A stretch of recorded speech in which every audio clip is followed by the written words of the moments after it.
I hope you are fine and enjoying your study. Today we will start our 8th unit D and F block elements. And our topics are general introduction, occurrence and electronic configuration. Let's start. D and F block elements में हम पहले D block elements की बात कर लेते हैं, ठीक है। D block elements कहाँ से स्टार्ट होते हैं? देखो फर्स्ट टू ग्रुप जो है, फर्स्ट और सेकंड, वो तो S ब्लॉक आते हैं, ठीक है। और जो यहाँ से थर्ड से शुरू होता है 12 तक, ये होते हैं D ब्लॉक, ठीक है।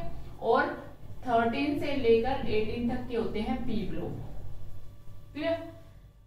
अब ये जो है S और P के बीच में आ गए हैं, इसीलिए इनको ट्रांजिशन मेटल्स भी बोलते हैं, क्लियर।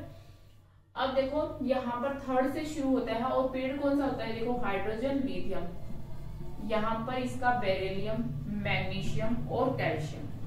कैल्शियम जो है कौन से पीरियड में आ गया? 1 2 3 4, फोर्थ पीरियड में आ गया। फोर्थ पीरियड से आपकी सीरीज शुरू होती है डी ब्लॉक की। तो मैं थोड़ा सा ऊपर बना देती हूँ और भी एलिमेंट हमने बनाने। ये है फोर्थ सीरीज, ठीक है, कैल्शियम वाली। अब इसके बाद शुरू होता है scandium, titanium, vanadium, chromium, manganese, iron, cobalt, निकल, कॉपर एंड जिंक, क्लियर।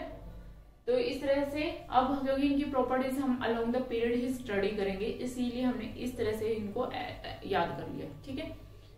आपको जैसे स्टेबल लगे आप याद कर सकते हैं। बाकी ये वाली सीरीज तो आपको ऐसे ही याद करेंगे तो ज्यादा बेनिफिट होगा, ठीक है। बाकी आप अलोंग द पीरियड भी कर सकते हैं, अलोंग द ग्रुप। अब नेक्स्ट है स्कैंडियम, इसके बाद आता है इट्रियम, फिर आता है lanthanum. Scandium, yttrium, lanthanum, titanium, zirconium and hafnium, ठीक है। Vanadium, niobium, tantalum, chromium, molybdenum, tungsten, ठीक है। Manganese, technetium, rhenium, iron, ruthenium, osmium, cobalt, rhodium, iridium, nickel, palladium, platinum, copper, silver और गोल्ड, जिंक, कैडमियम और mercury, clear है। इस तरह से आपके ये क्या आएंगे? एलिमेंट्स आएंगे पीरियोडिक टेबल में।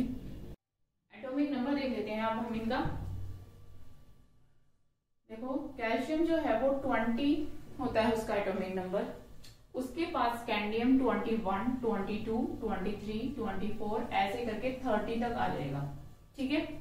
यहाँ तक तो आपको अलोंग द मतलब इस तरह से अगर हम अलोंग द पीरियड इसको याद करेंगे तो एटॉमिक नंबर इजीली आपको याद हो जाएंगे, क्लियर।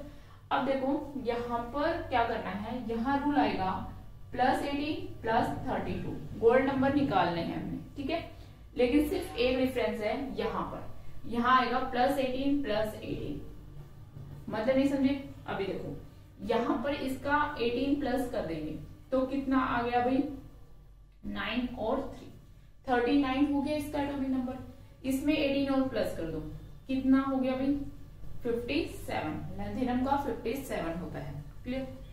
लेकिन जैसे ही लैंथेनम टू होफनियम आप बढ़ेंगे तो यहाँ पर जो है लैंथेनोइड्स आ जाएंगे, यानी कि जो एफ ब्लॉक एलिमेंट्स एंटर कर जाते हैं। तो लैंथेनम के बाद के जो 14 एलिमेंट है वो एफ ब्लॉक होते हैं। यहाँ पर उनकी पोजीशन नहीं, हम नीचे 2 सीरीज दी होती है, ठीक है। एफ ब्लॉक करेंगे वहां पे मैं डिटेल में उन एलिमेंट्स के नाम बताऊंगी आपको। तो यहाँ पर आप ये देखो कि यहाँ से लेकर यहाँ तक आने के बीच में क्या आ गए? F block. कितने हैं वो? 14। तो इसमें 14 जो है आप ऐड कर दो, कितना आ गया भाई? कितना एटॉमिक नंबर? मतलब 57 तो ये होगी और उसमें से एक एक इंक्रीज करता जाएगा, ठीक है। तो कितने बन जाएंगे भाई? यहाँ पर हो गए 1 और यहाँ 7, 71, यानी 71 तक तो आपका क्या आ गए? एफ ब्लॉक आ गई, ठीक है। उसके बाद होफनियम आ जाएगा 72, ठीक है। तो यहाँ पर सिर्फ ये डिफरेंस आएगा, 72 है तो ये आपको पता है 73 होगा, 74, 75, 76, 78, 79 और 80, ठीक है। और यहाँ पर ये सेम रहेगा, यहाँ कोई सीरीज नहीं है, ठीक है। यहाँ पर जो है एक्टिनियम आ जाता है उसके बाद जो है सेकंड एफ आता है, ठीक है। ये वाली जो सीरीज है हमने करनी ही नहीं है, नॉट यूजफुल। तो यहाँ से +18, ये +18 आप सिर्फ इसके लिए ऐड करोगे, बाकियों के लिए आपने +32 ऐड करना पड़ेगा। देखो यहाँ पर 18 है, इसमें 18 ऐड करेंगे तो इसका एटॉमिक नंबर कितना हो गया भाई 8, और यहाँ पर हो गया 4, 48। अब 48 में 32 ऐड करोगे तब 80 आ जाएगा, ठीक है। ऐसे ही यहाँ इसका 29 है, 29 ये हो गया, इसमें 18 ऐड करेंगे तो इसका एटॉमिक नंबर हो गया 47। 47 में 32 ऐड करने पर 79 आता है। तो यहाँ +18 टू +32 रूल होगा, बस सिर्फ इसके लिए +18 यूज होगा, ठीक है। यहाँ पर क्योंकि यहाँ पर क्या आ गए हैं, लैंथेनॉइड्स आ गए हैं, एफ ब्लॉक आ गए हैं। आई थिंक क्लियर हो गया होगा आपको, ठीक है। एटॉमिक नंबर आपने ये ध्यान रखना है कि इट्रियम से लैंथेनम में +18 ऐड करना है, बाकी में यहाँ पे +18 और +32 रूल ऐड करके इस तरह से आप जो है, अगर आपने अलोंग द ग्रुप इसको याद किया है तो इजीली आप इसको एटॉमिक नंबर भी इनका निकाल सकते हो। एटॉमिक नंबर से फिर हम मास नंबर निकाल सकते हैं। लगभग वो क्या होता है, ट्वाइस होता है, कुछ एक ज्यादा होता है किसी का, लेकिन लगभग क्या होता है, ट्वाइस होता है। तो ये हो गया। अब इसकी कॉन्फ़िगरेशन देख लेते हैं। यहाँ पर देखो जो जनरल इलेक्ट्रॉनिक कॉन्फ़िगरेशन है वो है n-1, ठीक है, 1 to 10, और डी के होते हैं और एस के होते हैं 0 to 2। अब स्कैंडियम जो है इसकी सीरीज में 3d14s2 यह होती है इसकी। स्कैंडियम की आउटर मोस्ट कॉन्फ़िगरेशन क्या होगी, 3d14s2। बस अब इसी को बढ़ाते जाएंगे, 3d24s2, 3d34s2, 3d44s2। अब यहां पर देखो 3d44s2 आ गई है कॉन्फ़िगरेशन। तो अगर हम इसको बनाए इस तरह से, डी का बनाना है 1 2 3 4 5, ये एस वाला है और ये डी वाला है 3d, ठीक है। इसके पास 2 हैं और इसके पास कितने हैं, सॉरी 4, 3d4। अब देखो ये सारे जो हैं, एक आपको पता है डीजनरेट ऑर्बिटल है। डीजनरेट ऑर्बिटल का मतलब क्या होता है, जिनकी एनर्जी सबकी इक्वल हो, इक्विवेलेंट एनर्जी की, तो सबकी एनर्जी इक्वल है भाई। और एनर्जी इक्वल है लेकिन इलेक्ट्रॉन जो है चार के पास तो है, एक के पास नहीं है, तो फिर क्या होगा, लड़ाई झगड़ा होगा भी, मेरे पास क्यों नहीं है, ये वो है ना, ऐसा भी हो सकता है। तो ये क्या होता है, थोड़ा सा दानी होता है, ये कहता है भाई लड़ाई झगड़ा मत करो, तुम मेरा एक इलेक्ट्रॉन ले लो, मेरे पास 2 है, तुम्हारे पास 1 आ जाएगा। अब आ गया, अब सब में क्या आ गई, सिमेट्री, सिमेट्री आ गई, सबके पास 1-1 है, कोई लड़ाई झगड़ा नहीं है, सारे खुश हैं, ठीक है। तो सिमेट्रिकल कोई भी चीज आती है, कहीं पे भी सिमेट्री आती है तो leads to stability. Symmetry leads to stability, stability होती है तो यानी कि स्टेबल बन गया। तो इसकी वजह से क्रोमियम की कॉन्फ़िगरेशन क्या होती है, 3d54s1 होती है, क्लियर। फिर आगे बढ़ा देंगे 3d54s2, अब इलेक्ट्रॉन आएगा s में, फिर 3d64s2, 3d74s2, 3d84s2, 3d94s2। अब ये होनी चाहिए इसकी कॉपर की, लेकिन अब देखो अगर 9 आ जाते हैं तो इसका मतलब ये वाली कॉन्फ़िगरेशन, फिर वही हो गया, इन सब के पास तो 2-2 है और इसके पास 1 है, तो फिर वही लड़ाई झगड़ा। अब ये क्या करेगा, भाई तुम ले लो, झगड़ा खत्म करो, तो ये इसको दे देगा। अब ये क्या बन गया, फुली फिल्ड हो गया, सिमेट्रिकल हो गया, स्टेबिलिटी आ गई, ठीक है। तो इस वजह से यहाँ पर कॉन्फ़िगरेशन बन जाएगी 3d10 4s1, clear. Next 3d10 और 4s2 ये हो जाएगी। तो इस तरह की ये कॉन्फ़िगरेशन रहेगी। तो आपने इसी तरह फिंगर टिप्स पे याद करना है। कैसे याद करना है, देखो scandium, titanium, vanadium, chromium, manganese, iron, ऐसे। अगर मैं ये पूछूं तुम्हें कि आयरन की मुझे इलेक्ट्रॉनिक कॉन्फ़िगरेशन बताओ, तो सीधा बस कुछ नहीं करना, गिनना है कि वो कौन सी पोजीशन में, scandium, titanium, vanadium, chromium, manganese, iron कौन से नंबर पे है, 6 नंबर पे, यानी 3d6 4s2, ठीक है। अच्छा अगर पूछे वैनेडियम की कौन सी पोजीशन, वैनेडियम की इलेक्ट्रॉनिक कॉन्फ़िगरेशन बताइए, scandium, titanium, vanadium 3rd number पे 3d3, ठीक है। तो आपको इस तरह से ये फिंगर टिप्स पे याद हो जाएंगी इनकी कॉन्फ़िगरेशन, क्लियर। उसके बाद इनकी कॉन्फ़िगरेशन, ये थर्ड सीरीज 3D है तो ये वाली आ जाएगी आपकी 4D और 5S, ठीक है, 4D1 5S2, ऐसे ही ये इंक्रीज होती जाएगी, ठीक है।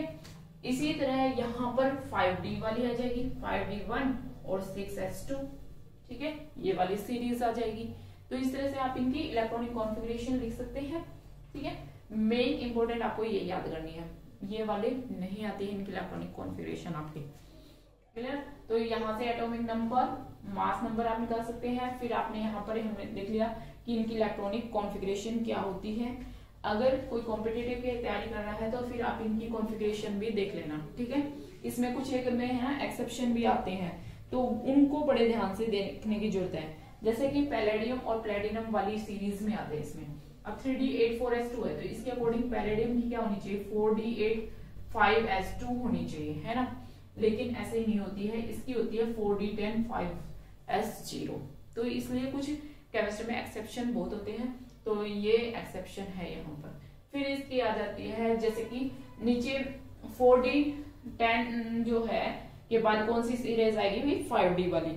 तो 5D में फिर से क्या हो जाएगा, अब फिर से क्या होनी चाहिए इसके अकॉर्डिंग, या तो ये होनी चाहिए कि 5D10 होनी चाहिए या 5D8, लेकिन ये होती है कि 5D9 और 6S1 किसकी, प्लेटिनम की। तो कुछ इस तरह के एक्सेप्शन आ जाएंगे, तो आप उनको ये देख सकते हैं, क्लियर।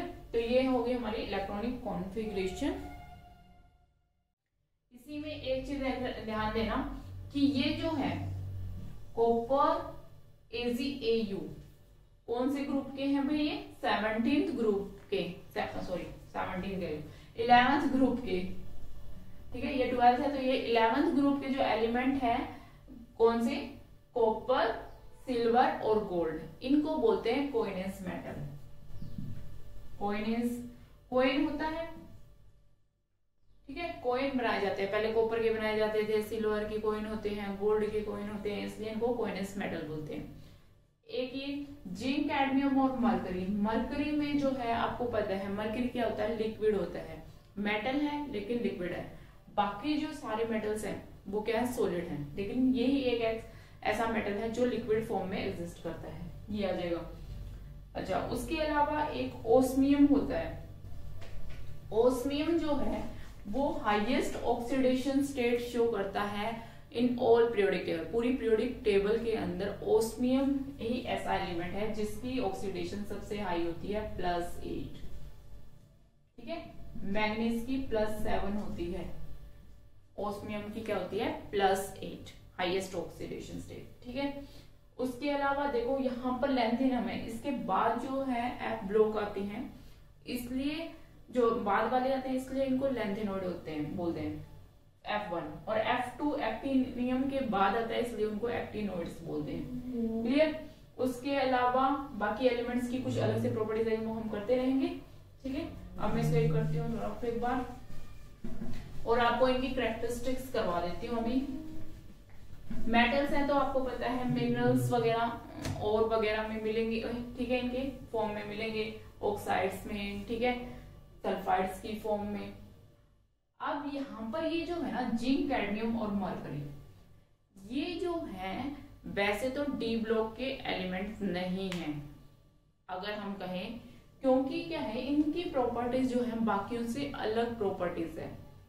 भाई एक हम किसी ब्लॉक में रखते हैं तो वो सिमिलर सी प्रॉपर्टीज शो करते हैं ना, जैसे एल्कली मेटल है वो सारे एक में है एस ब्लॉक के, एल्केलाइन अर्थ मेटल है वो अलग से पी ब्लॉक के है ना, हम अभी तक हमने ऐसे लिखे। लेकिन यहाँ पर जिंक, कैडमियम और मरकरी एक्सेप्शनल बिहेवियर शो करते हैं एज कम्पेयर टू अदर। वो कौन से बिहेवियर है वो भी देखते हैं, पहले इनकी जनरल कैरेक्टरिस्टिक्स भी साथ में साथ देखते रहेंगे हम।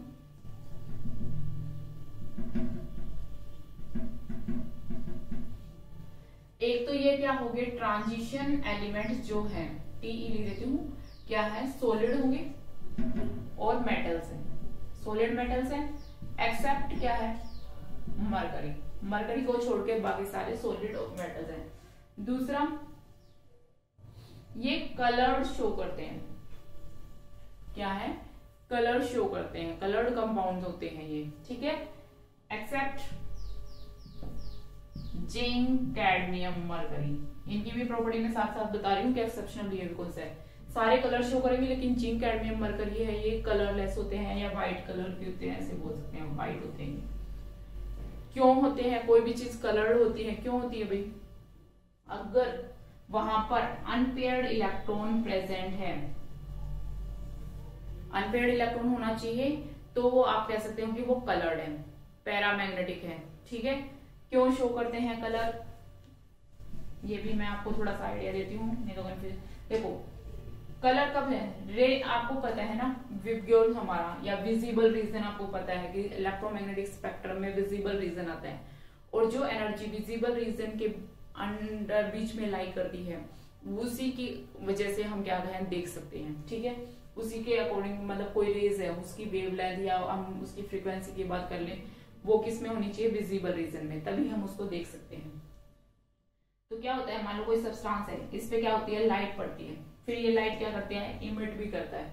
अब ये जो लाइट इमिट किया, इसकी कोई वेवलेंथ होगी या न्यू होगी, तो energy E is equal to क्या होता है? एच न्यू, यानी कोई फ्रीक्वेंसी से हम क्या उसकी एनर्जी भी निकाल सकते हैं। ठीक है, एनर्जी होगी। अब ये एनर्जी या ये फ्रीक्वेंसी, कोई भी बात कर लो आप, फ्रीक्वेंसी ले लो, अगर ये जो इसने एनर्जी इमिट की, रेडिएशन इमिट की, उसकी फ्रीक्वेंसी या उसकी वेवलेंथ, कुछ भी कह लो, वो इसके अंडर आती है, बीच में विजिबल रीजन के बीच में लाई करती है, तो वो चीज हमें क्या है? कलर शो करती है।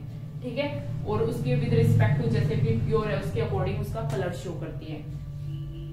तो अब क्या होना चाहिए? अब कोई इलेक्ट्रॉन है, वो एक स्टेट से जब दूसरी स्टेट में एक्साइट होता है, तो एनर्जी एब्जॉर्ब करके एक्साइट होता है, फिर ये क्या है? वापस यहाँ पर आ जाता है, हायर एक्साइटेड स्टेट से किसमें आ जाता है? लोअर में। अब इसने जो एनर्जी इमिट की, वो एनर्जी किसमें आनी चाहिए? विजिबल रीजन में लाई करनी चाहिए, उसकी वेवलेंथ या वो कुछ भी कह लो आप। ठीक है, अब क्या हो गया? एक्साइट होने के लिए मतलब इलेक्ट्रॉन हमें चाहिए, वो भी अनपेयर्ड। अगर पेयरिंग में होगा तो वो एक्साइट नहीं होगा, पेयर एक साथ एक्साइट नहीं होंगे। ठीक है, क्योंकि ये जो है आपस में एक दूसरे को क्या है? अपोजिट वाले हैं। ठीक है, एक क्लॉकवाइज मूव एक एंटी क्लॉकवाइज अपोजिट वाले हैं, तो अनपेयर्ड इलेक्ट्रॉन चाहिए उसको। ठीक है, वो उसको जोड़ी बनी हुई है, स्ट्रैंड बनी हुई है, तो वो नहीं निकलेंगे, ये मान के चलो। अनपेयर्ड इलेक्ट्रॉन चाहिए, तभी वो एक्साइट होगा, तभी वो एनर्जी इमिट करेगा।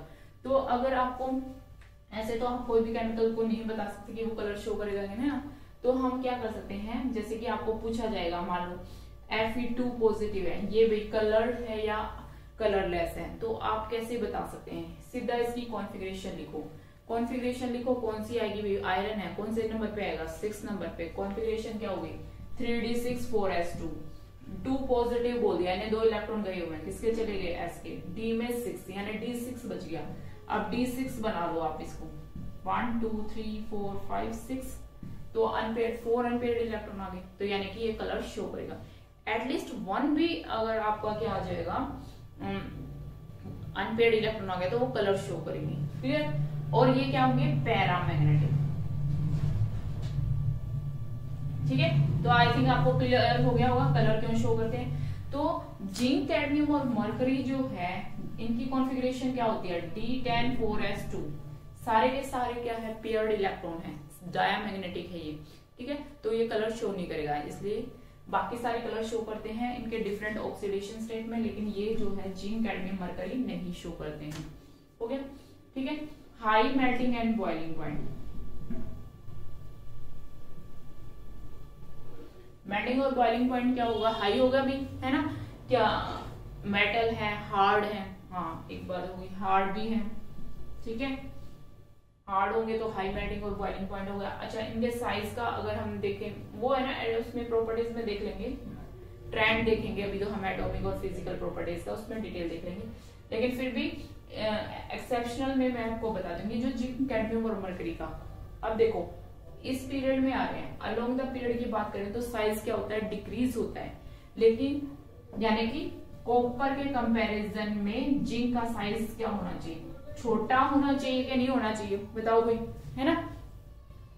लेकिन होता क्या है कि जिंक का जो साइज है बड़ा होता है, ऐसे ही कैडमियम का, ऐसे ही मरकरी का, इनके रिस्पेक्टिव पीरियड में साइज जो है वो बड़ा होता है। तो ये एक एक्सेप्शनल प्रॉपर्टी, इनका अलग से हो गया बिहेवियर, ठीक है। मेल्टिंग और बॉइलिंग पॉइंट अगर बड़ा साइज है तो ज्यादा हो जाएगा, ठीक है।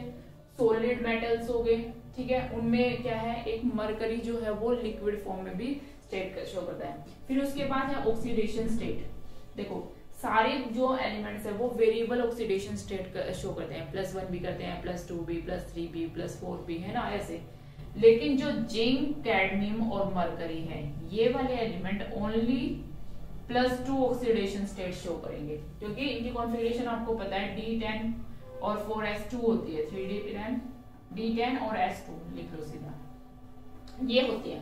तो D में 10 फुली फिल्ड है, तो वो अपने इलेक्ट्रॉन किसी भी हालत में नहीं निकालेगा। 4n के इलेक्ट्रॉन 2 जा सकते हैं बस उसके बाद। तो इसीलिए +2 ऑक्सीडेशन शो करते हैं सिर्फ एक टाइप की, और ये क्या है, वेरिएबल ऑक्सीडेशन स्टेट शो करते हैं। अब वेरिएबल ऑक्सीडेशन स्टेट शो करेंगे तो बहुत सारे कंपाउंड बनाएंगे, बहुत सारे टाइप्स के भी, हेलोजेंस के साथ भी बना रहे हैं, जैसे नाइट्रोजन के साथ भी बना रहे हैं, ऑक्सीजन के साथ भी बना रहे हैं। तो ये बहुत सारे वेरिएबल कंपाउंड्स बनाएंगे, लेकिन इनके जो कंपाउंड्स है वो लिमिटेड ही होते हैं, ठीक है। +2 है तो -2 वाले के साथ ही जो है वो लगभग बनाएगा वो कंपाउंड्स, तो कम ही कंपाउंड बनेंगे, इनके बहुत सारे कंपाउंड्स बनेंगे। फिर तो ये कुछ एक एक्सेप्शनल इनकी प्रॉपर्टीज हैं जिंक, कैडमियम और मरकरी की। फिर इनको क्यों भाई इसमें रखा गया, है ना, और किसी में रख देते। ऐसे तो देखा जाए ना, इसकी कॉन्फ़िगरेशन देखो, आप देखोगे 3D मतलब D की 10 और S के 2 हो गए। S में 2 कौन से में होता है भाई, एल्केलाइन अर्थ मेटल में, है ना, यही होती है ना S2 कॉन्फ़िगरेशन जनरल, NS2 करवाई थी, याद है। तो यानी कि ये एल्केलाइन अर्थ मेटल में आनी चाहिए, ठीक है। फिर भी इनको यहाँ पे रखा गया है। तो ये क्या है, एक तो इनकी प्रॉपर्टीज तो ज्यादा एल्केलाइन अर्थ मेटल जैसी भी नहीं है, लेकिन यहाँ पर देखो 29 के बाद इसका एटॉमिक नंबर 30, क्योंकि पीरियोडिक टेबल को अलोंग द किस एटॉमिक नंबर जो है वो अरेंज किया गया है। इसी वजह से सीक्वेंस में चलता रहे काम भाई, और इस वजह से इनको अरेंज कर दिया गया है। बस कुछ प्रॉपर्टीज हैं जो इनकी डिफरेंट करती हैं, वो भी हमने देख ली है, क्लियर। तो आई थिंक आपका अकरेंस का हो गया, ठीक है। इलेक्ट्रॉनिक कॉन्फ़िगरेशन भी हमारी होगी। इसका जो नेक्स्ट है, आगे हम देखेंगे इसकी एटॉमिक और फिजिकल प्रॉपर्टीज, वो हम नेक्स्ट लेक्चर में कर लेंगे, ठीक है। तो आज के लिए बस इतना ही। इसी तरह आप पढ़ते रहे और मुस्कुराते रहें। जय हिंद।